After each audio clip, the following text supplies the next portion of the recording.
Assalamualaikum, halo sahabat Pioners. Jadi di sini saya ingin berbagi sebuah informasi yang mana ini interviewnya Pak Dr. Nicolas KOKKALIS ya. Jadi si Santino Peralta ini ya, dia menanyakan mengenai Open MAINNET. Di sini akan disebutkan oleh Pak Dr. Nicolas KOKKALIS langsung. Lalu harap disimak ya, jangan di skip videonya agar kalian tidak ketinggalan terkait penjelasan-penjelasan penting yang akan disampaikan oleh Pak Dr. Nicolas KOKKALIS ya. Oke, langsung saja di sini saya akan mengaktifkannya. When is the mainnet dropping for Pi Network? Well, technically, we are already on mainnet, so we launched it officially back in December of 2021. But Pi has done one other thing that is non-consensus. You asked me about this question earlier, and there's so many non-consensus things. Is we created the concept of enclosed mainnet and open mainnet. So we're currently on the enclosed mainnet, which means that the real blockchain is out there. We are in the process of forming KYC on the members and migrating their balances essentially over to the enclosed mainnet.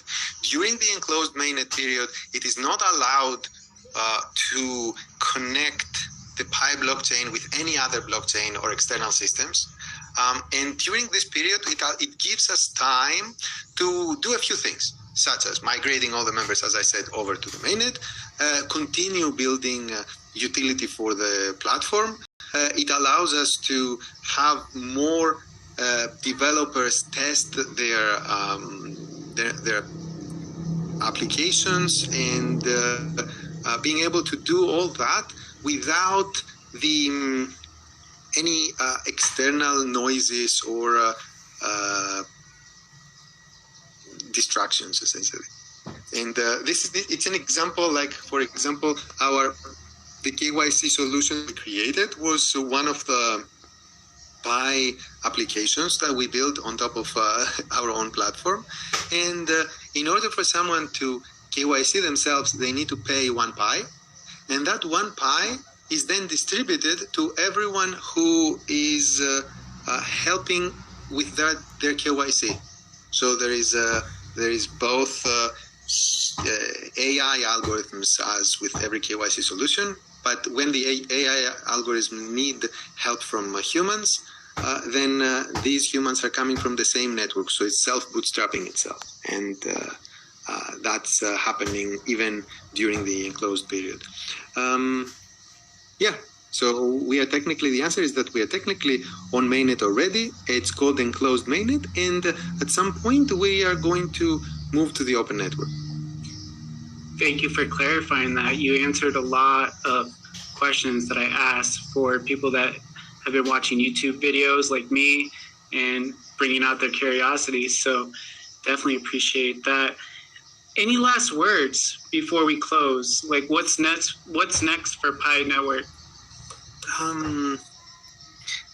So as I mentioned earlier, we recently announced this KYC solution, which has completed more than 3 million members right now have done their KYC, and that essentially is I think the largest blockchain migration in cryptocurrency history out there. So going forward, we want to continue this KYC and migration. We got a lot more members to accommodate and migrate to mainnet. So that's one thing. We need to continue building the ecosystem during the enclosed period. And that's basically by building more infrastructure needed and enabling utilities to be built by the community itself. So we are, this weekend actually, we are joining 3 hackathons at schools at Berkeley, Harvard, and Cornell. We are sponsoring tracks over there, so we may have some students building some Pi applications during those hackathons, and initiatives like this for utility building. And finally, we are also building some utilities ourselves, including on the user side, meaning that end user applications people can use, but also on the infrastructure side, such as we have a brainstorm application where people can go and brainstorm and create Pi apps. In fact, in the past, there were more than 10,000 ideas that were proposed in this platform, and we are improving it.